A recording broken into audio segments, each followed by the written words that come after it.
Hey there everybody, welcome back to the channel. Thanks for tuning in to another weekly update on news and information about DCS World. Here we are, it is Christmas Day today in the Northern Hemisphere, so wherever you're tuning in from, I hope you're enjoying whatever celebration that you do in your household and are enjoying some time off to spend with family. So again, I hope this video finds you well.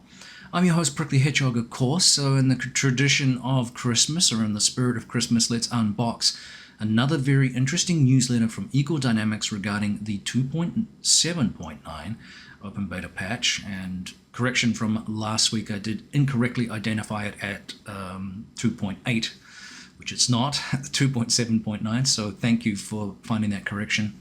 And we're going to look at that patch and the changelog, and we're also going to take a little look at the fantastic 2022 and beyond video, which was released yesterday and obviously was sprinkled with exciting teasers from the Ghost of Aviation to come.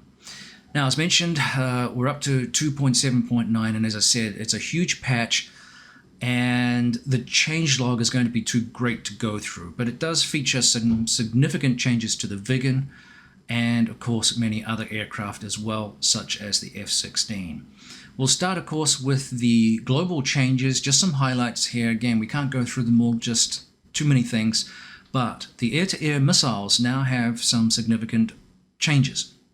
These include the dynamic launch zone algorithm, which apparently was updated for all the modern aircraft. It provides much more accurate launch data, correct range dependence on launcher and target velocities, target aspect and bearing, and they've also added range limitation by battery lifetime.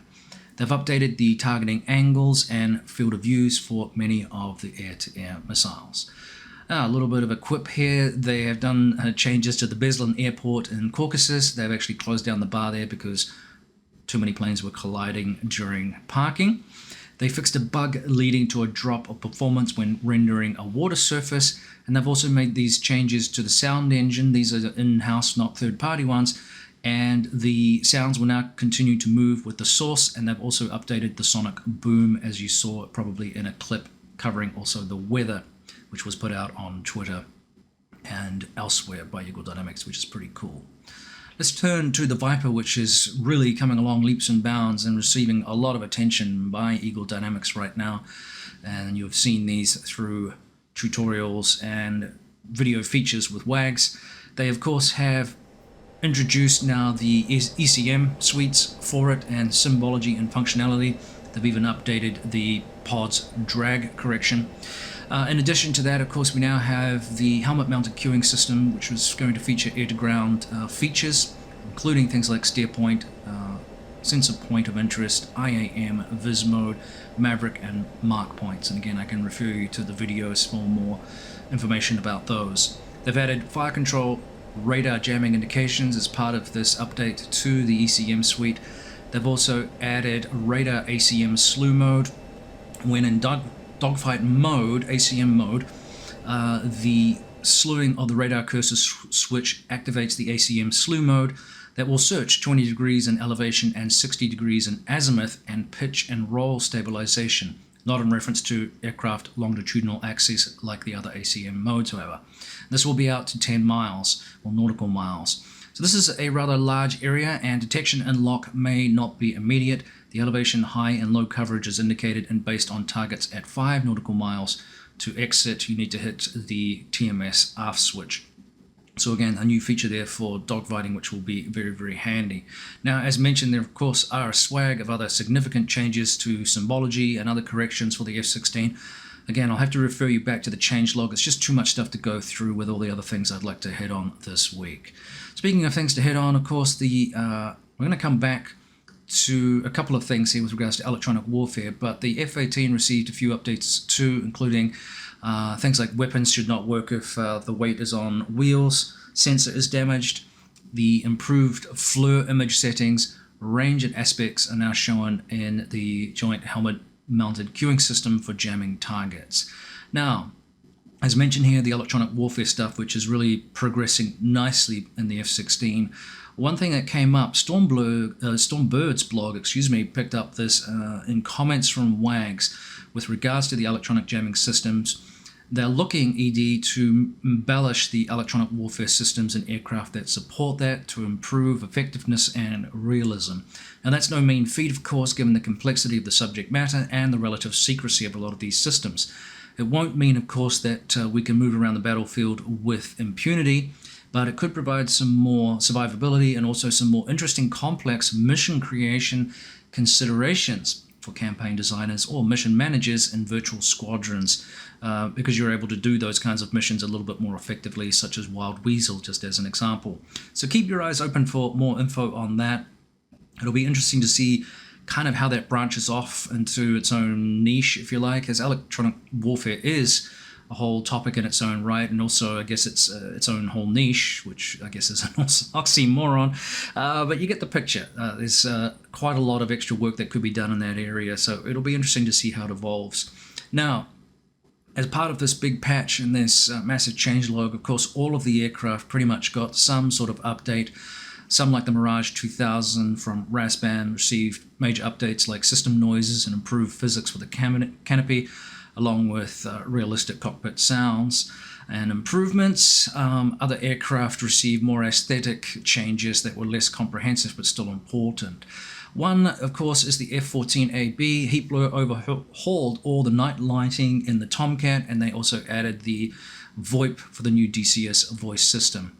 They also added VF-1 Wolf's pack skins, and they adjusted the LSO viewpoint on the Forrestal aircraft carrier. They fixed the long load times, or potential long load times, due to TACAN initialization. That was a tricky one. And I know that some people have brought up some issues with TACAN since the last patch, so we'll see if that gets corrected. Let me know if you've had any issues there. They also did quite a bit of work in adjusting drag calculations for the gear and the speed brake, and adjusted integrated trim for flap and DLC operation, again for the F-14A there. Now the Viggen, along with the F-16, was also a big winner this week, as mentioned, and effectively this is the biggest overhaul I've ever seen in the game on a single plane module by any of the developers. New to the jet, of course, they have added the VoIP functionality for the radios, but they've also added a new pilot seat harness for in-cockpit pilot, properly attaching the pilot to the ejection seat, and they've rejigged the gauge dynamic on the gauges, which will now move smoothly to their new positions as in other Heat Blur aircraft, apparently. Now, they've introduced dynamic fuel gauge animations. The gauge needles will no longer kind of teleport to position, which is awesome. They've added here as a new thing, placeable static objects, which are now going to be seen on the ground radar. So again, this is a massive changelog, and if I was to go through all of it, we'd be here till next Christmas, so forgive me if I don't go through everything. But I would check out the Viggen's changelog if that's an aircraft you're interested in. As I said, it's a comprehensive overhaul of one of the community's favorite modules, and I think you'll be impressed with what they've done with it. Now, it's not renowned for its dogfighting, obviously, but it is a capable bomber and anti-ship platform per its Cold War design and role. So some of the gauges kind of remind me of a Swiss watch. It's got a very interesting cockpit if you enjoy that steam gauge feel over the more modern American design aircraft. Again, worth checking out. Let me know what you think about it. Let me know if you're a Viggen pilot and if you've enjoyed the updates. So we'll see how things go with that. It's really, really exciting stuff. Now, again, as I said, with no disrespect to the other aircraft in the game, just for brevity's sake, I can't go through all of these changes, but we've seen things like polygon corrections on some of the World War II aircraft. The Mosquito got the RP-3 rockets for air-to-ground stuff, and fuel consumption fixes were made to the Mi-24P, and also multiplayer jamming has been changed for the JF-17, to name but a few of the changes, like I said. Several maps, of course, received fixes and aesthetic improvements. We're still waiting for Fallon at Nevada, unfortunately, but again, changes include things like the Roki Tunnel entrance now being destructible in the Caucasus, to more cosmetic texture fixes to rivers and their connections on the Persian Gulf map. We had some changes to many of the campaigns as well, which were updated, and of course we also got 2 new campaigns which were made available. We have the DCS A10C Iron Flag Part 1 campaign by Baltic Dragon, and the DCS UH-1H helicopter campaign known as Paradise Lost by Reflected Sims. Now, both campaign makers are no stranger to the community, and I'm sure both will satisfy some niches in the community as well with those particular aircraft.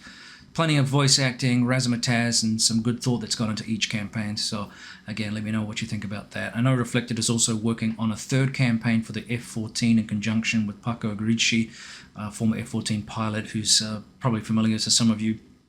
He's got some great stories about his time flying the jet. So that is going to be an interesting campaign. So we've got a lot to look forward to in that department, and both of these guys are working very, very diligently and have done some great work on those campaigns. So let me know what you think, and yeah, let's move on to our next topic, which is the Apache, which we know has been pushed back into January 2022, but rest assured, plenty of work is still going on the module.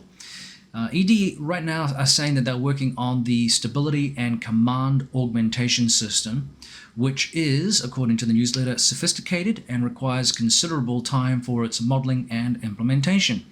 These complex systems are currently in advanced development, and one of our highest priorities, they're telling us, is the aircraft needs to perform and feel like the real thing. Now, in parallel to that system that they're implementing, they're also implementing the initial damage model with its effects on systems such as flight control and damage and detachment of surfaces, tail boom, stub wings, and main landing gear. So you're in a whale of trouble if things are getting shot off the aircraft. So again, a lot of work going on in this particular module, and hopefully it'll be ready for release in late January as promised. Now, of course, Wags did a great video of the tactical situation display for both navigation and navigation points this week. Well worth looking into that if you're trying to get a grip on that tool ahead of time.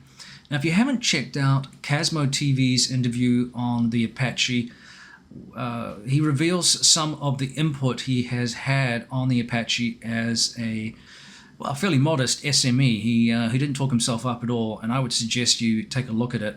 It was put out about a week ago by the Air Combat Sim podcast and had some really interesting discussion points of various aspects of the chopper and its in-game development. Casmo was really positive about Wags' talent for breaking down the complex systems in the aircraft and producing or churning them basically into tutorials for us. And that's pretty much a full-time job for him. But he indicated just how good Wags is at doing that and suggested it was better than some flight instructors. So never really underestimate the work that ED is doing on these aircraft. Casmo talked about and provided some pushback on those people who attack ED on aspects of producing these aircraft, kind of reminding, that there is some logic of aircraft systems that's not actually based on pilot input, but rather engineers, and that's why some things don't always look, pilot friendly. And, in mentioning that, he said ED is doing good work, and it's not for a lack of passion or realism in some cases, and obviously there's restrictions on stuff that can be produced. So again, check it out.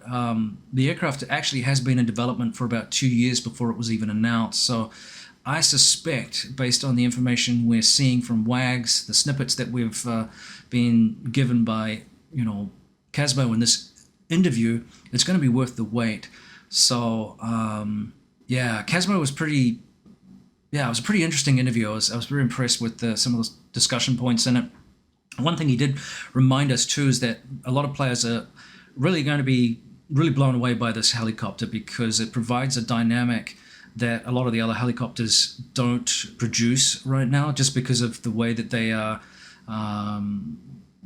designed and just how sophisticated the Apache is. So it's going to provide a really interesting dynamic in the battlefield that players are kind of missing right now, even with the jets and things being some of them pretty sophisticated. This Apache is going to offer us some really interesting mission experiences, and in conjunction, I guess, in multiplayer with other aircraft and players operating those aircraft, it's going to provide some really interesting dynamics. So stay tuned. We'll see how things go there, and of course we're all looking forward to that aircraft being released in January. So stay tuned for that. Let's wrap up this week's newsletter with the 2022 and beyond video, which was, of course, extremely exciting. Now, no doubt you watched it yesterday, and as I said, it was sprinkled with some really interesting teasers. Noteworthy were the numerous shots of the F-15E Strike Eagle, which really signaled Razbam's progression in the module's development, which will obviously be in sometime in 2022. I suspect the first half, possibly even the first quarter of 2022, but we'll see how things go. We've got quite a few snippets of some in-cockpit shots, as well as even the back seat, which I was not really expecting. So a lot of the sequences were clearly filmed too in the new South Atlantic map, and that may be released at the same time, but we'll have to wait and see. The map looks really gorgeous, and the aircraft looks really cool too. So the arrival of both modules is intensely exciting and good news for, obviously, Eagle fans. Now, we got some more clues on real-time weather, which seems to be functional on a variety of map environments. I'm especially excited about this, especially, say, for the South Atlantic map, which is going to be, a challenge to fly in. And it'll be neat to launch kind of in VFR rules and then return after training or some sort of sortie in IFR conditions, possibly even forcing a divert if the weather is bad enough. And in a large map like the South Atlantic, well, the transit times could be quite decent, so it is very, very possible that the weather changes at base before you get back. So that kind of dynamic, again, floods the senses with immersive experiences and real-life type challenges, and also hopefully will be highly aesthetic, so we'll see how that goes. I noted too that we saw the Eiffel Tower centerpiece in a couple of sequences next to Big Ben, so I'm guessing the Channel map and the Normandy maps are going to be expanded in some manner, and that's going to add some more interesting flying options for us, especially if you're a World War II pilot, obviously. Then lastly, a classic ED Easter egg. At the very end of the video, we got the GPS coordinates to Bagram Air Base in Afghanistan, which is really just hinting at a new map. This has been discussed previously as a future theater of operations, along with places like Vietnam during the Cold War kind of Vietnam conflict. But this is a definite step towards indicating that this map is going to be available for us. The size, the exact area, of course, we don't know all of those details yet, but it will, of course, be perfect for both the Hind and the Apache, and I guess, too, the F-15E as well. Now, I bet, or I imagine at least, that Ugra Media, who brought us Syria, could be behind that. Again, we'll have to wait and see exactly who the author of that map is, if it's an in-house one or it's a third party. Now, the biggest teaser of all, of course, was the reticle of what most people are guessing is or will be the F-4 Phantom, which was that little circle at the very end of the video, sort of scratchy coming through and sort of 1980s VCR tape-like imagery. Yeah, what we're actually going to see, of course, is a matter for conjecture, but there's no doubt that this is the most demanded module in the game. I don't think a week goes by where somebody puts some sort of comment about the Phantom in the chat below. Now, it's the subject of persistent requests for inclusion as a module by just about everybody, even content creators like Spudknocker. Now, ED personnel have flirted with the possibility. It's never been confirmed. It's always been discussed as, yeah, that's a great aircraft. We'd love to do that. It's not something we're not working on right now. We may be open to that into the, in the future, blah, blah, blah. But right now we're working on these other things. So it's never really been denied. It's never really been said, yeah, we will work on it, or we might take you up on that.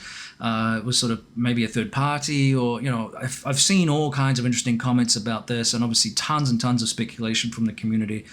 This looks like a very strong indicator that either ED is working on the module or another party is working on that module, and it's going to be released at some stage. Who knows by whom? We'll have to again wait and see, but I'm obviously excited, and it's going to be a welcome module in the game.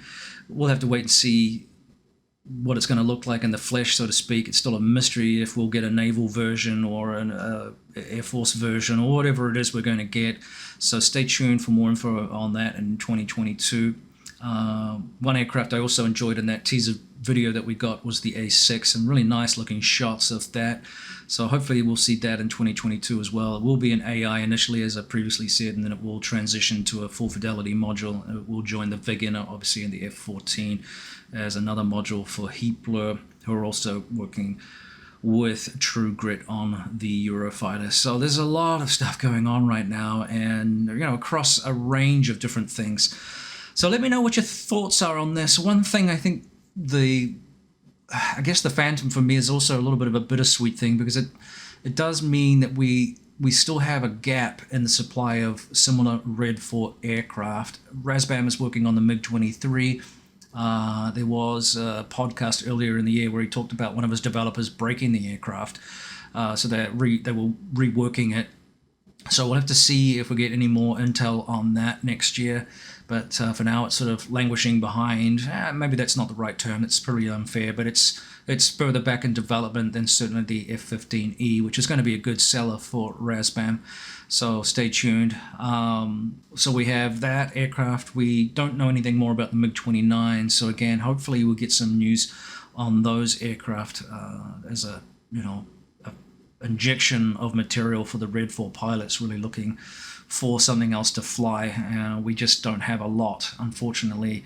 Politics and secrecy and all that kind of stuff kind of hinders our ability to get those aircraft in the game at this juncture, but maybe that'll change in the future. And maybe we'll get an update perhaps on the KA-50, which a couple of you pointed out over the last few weeks was meant to get an update to the Black Shark 3 during the summer, and that hasn't happened yet. We saw some snippets of it in the game, but not a lot, at least in the 2022 teaser. So yeah, again, we'll have to wait and see. All right, well, a long newsletter, and thank you for staying with me during this period of exciting times in DCS world.